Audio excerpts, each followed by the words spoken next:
We're going to make a pumpkin centerpiece today that will be living with living plants in it, and we're going to show you how to assemble it. The first thing you need to do is look for a pumpkin that's attractive, but it has a dish in the center, so there's a place to put the roots.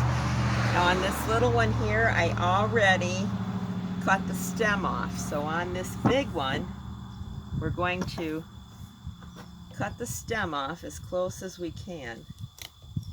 You want to leave a little there because it protects the pumpkin from rotting.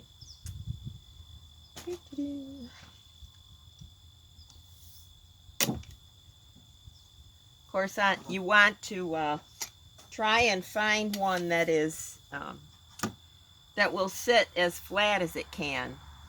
You know, some of them are very misshapen and they don't sit well. These are called carnival squash, and I'm not sure the name of this one. The next thing we're going to do is use some sphagnum moss or some Spanish moss, and we're going to use that as our cover around the edge to cover the roots. Of course, we need to pick out plants that will go together, so we're going to... So you don't cut into the pumpkin at all? No, you don't cut into the pumpkin, otherwise it would rot. Okay. So we're just going to see how these little plants are going to look if we space them out on here. You want to try and use different plants that will be complementary to each other and to the coloring of your pumpkin. Now, most of these are sedums or ground cover type plants that I've been growing over the summer, so they'll be just for this purpose. I think we need another tall complementary plant in there. So I'm going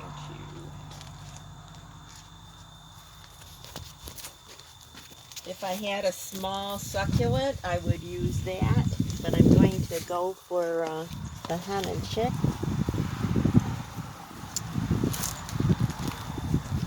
All of these plants survive nicely with dry conditions and not a lot of deep roots. So we're going to see how we're going to come here. I don't want to plant them in permanently until I see if I like it. We're going to need another plant in here.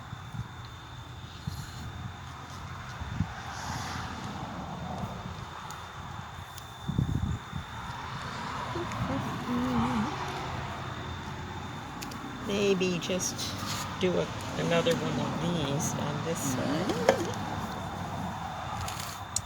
Now these I started back in the spring by taking cuttings off the parent plant and growing them in these shallow containers.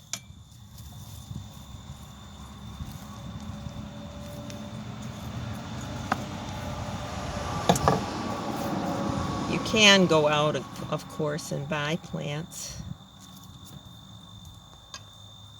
but if you can propagate them and grow them yourself, why not?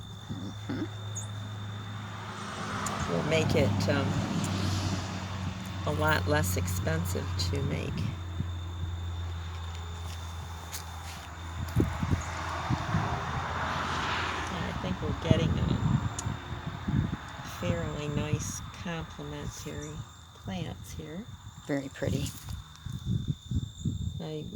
We're going to have to put a little bit of moisture on there, but I don't want to put, I'm going to wait on the moisture because we're going to use a hot glue gun to glue the moss, sphagnum mosses around the edge to cover the roots, to hide the roots. Now that we have the plants arranged the way we want them and their soil tucked in, we're going to start putting the moss on. We're going to start with some sphagnum moss. We're just going to glue with the hot glue gun.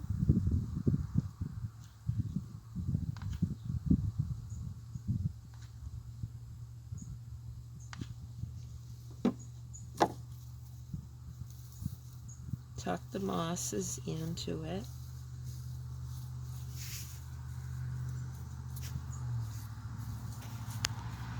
And you can just keep arranging the moss until it's the way you want it. The object of the moss is to cover up the soil and act as a water reservoir for the plants so that they will continue to live. We might have to put just a little more soil in there.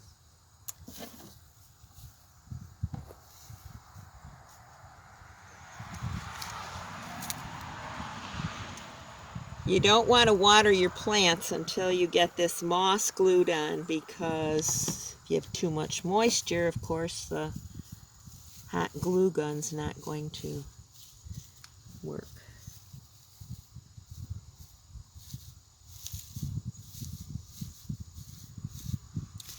The moss trails down a little bit too, which makes it look nice. You can arrange it however you like. You can use a combination of mosses for different colors and textures. Try a little of the Spanish moss. The moss I was working with here is called sphagnum moss.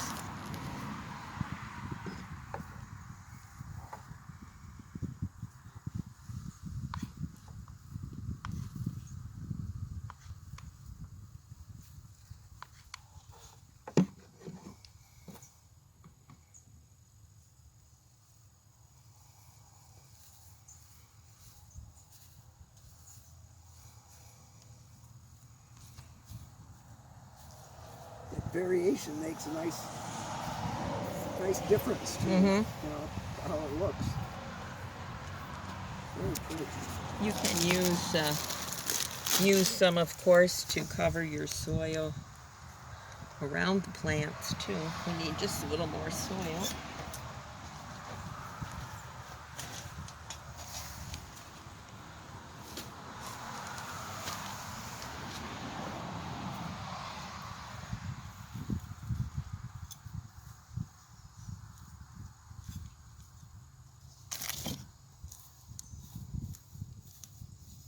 Whoops.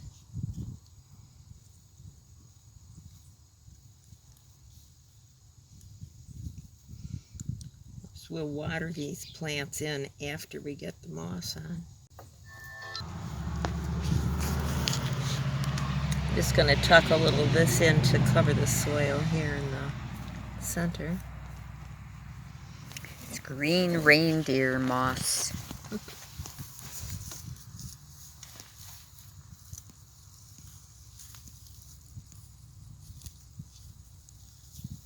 You will want to put a plastic plate or something underneath this, because as you water it, some of the water will run down.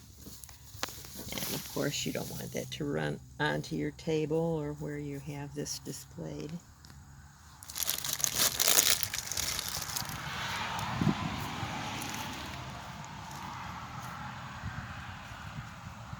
This on top of the soil, you don't need to glue in place. The moisture will hold it in place.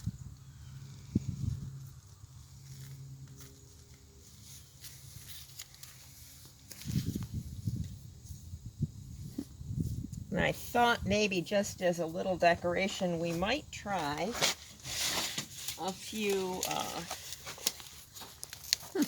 little river rocks or something, just to add a little contrast to hold the soil and stuff the way we want it.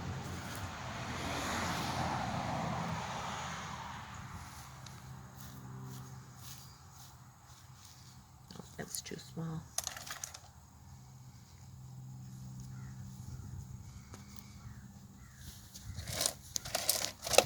You can buy these at a craft store. They're called river rocks. Little assorted packages. This sedum over the winter did dry out quite a bit. The hen and chick and the succulent type plants lived very nicely. They didn't Dry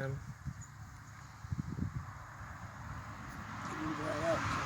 yeah, They could handle they that had lower water. enough moisture, and you know, They take very little moisture. the temperature in your house, you know, is pretty warm and not ideal for them. I think that's Nice. enough.